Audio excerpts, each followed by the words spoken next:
Is broke, and you want us to believe that a government that can't even run a cash for clunkers program is going to run 1/7 of our U.S. economy. No, sir. No. Scenes from town hall meetings around the country, including that last one where Health and Human Services Secretary Kathleen Sebelius and Senator Arlen Specter got an earful about health care reform in Philadelphia. Passionate statements like the ones you've just heard have led to a fierce reaction from the liberal media. Take a look. Our fifth story on the countdown, the astroturfing of health care reform in a desperate bid to defeat it. Remarkable new video tonight of fake grassroots protesters working from scripts, disrupting the town hall meetings of Democratic lawmakers. That's just on cable TV, and then there was this from the New York Times.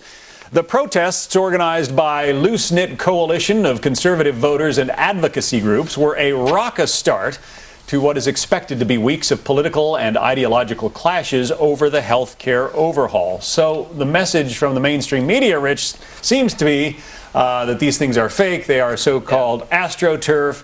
They are not willing to give credence to the idea that these might be real people with real emotions about this issue. John, we've gone from 8 years straight of dissent is the highest form of patriotism to if you boo your congressman, you're an enemy of the state. And I can't remember in the last 30 years any protest and movement in America that hasn't gotten sympathetic coverage from the media, except for the Tea Parties earlier this year, and except for this. It's obviously partisanship and ideological bias.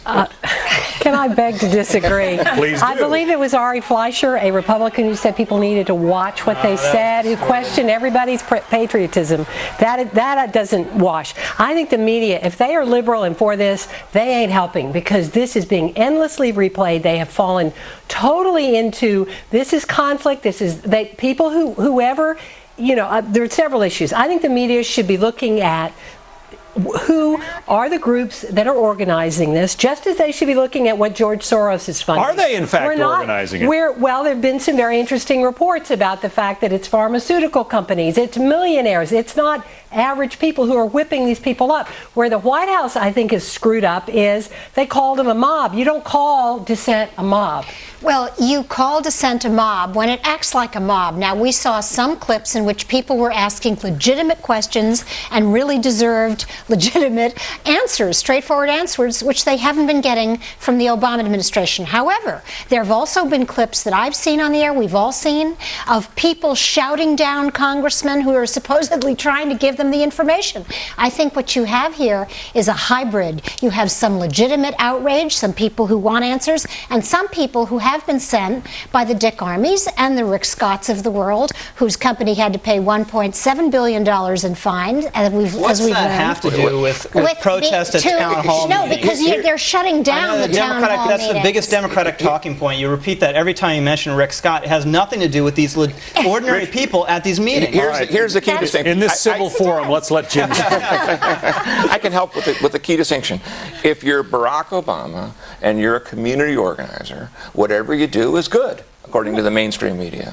If you're a white middle-class American who happens to be reading from the same Saul Alinsky, the patron saint of community organizers, playbook, then you're, as Steve Pearlstein in the Washington Post put it, a, quote, political terrorist. Well, any more questions? Well, I think, let me be professorial and say both things are true.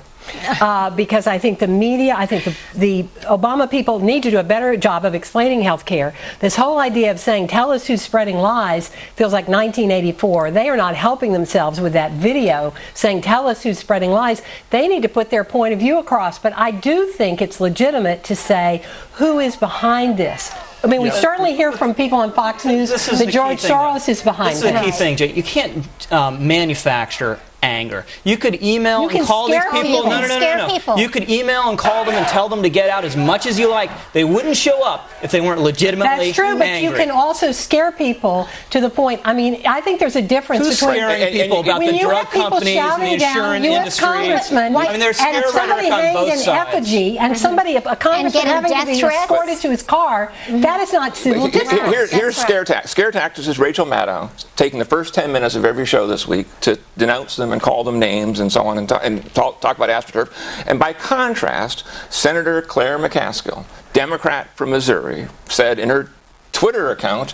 Listen, I think this is just real people. That's the choice. The real terrorism going on is MSNBC and the liberal media. So upside down. Well, They're playing liberal snob to white working class Americans. Yeah, and they're playing right into the hands of people who are corporate interests, who are the pharmaceutical companies who don't want this to happen. The pharmaceutical interests are for this. Oh, yeah, they get a cap on how much they This is the have to greatest pay. trick in American politics ever. They have the drug company cutting a backroom deal with the White House. Right. The That's insurance true. company running ads in favor of health care reform, and they're getting vilified by the Democrats at the same time. That's really a neat trick. Jane brought this up. The White House has asked Americans to contact it if they see what they call disinformation about the health care plan.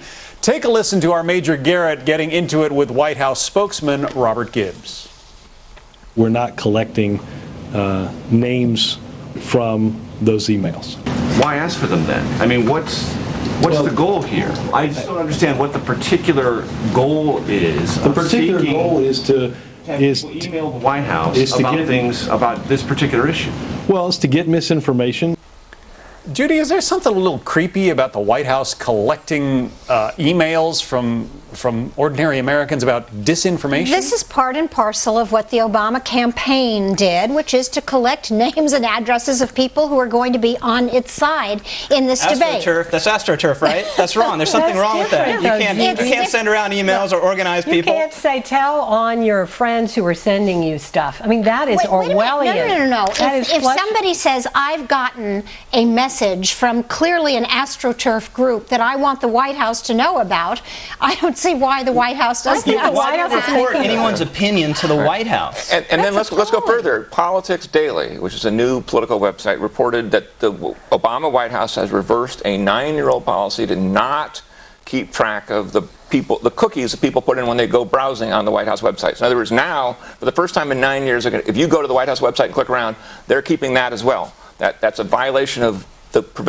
Bush era understanding of privacy. All right, we have to take a break, but we have a lot of extras available to you on our website, including some of the spirited discussions that I know are about to break out in this studio.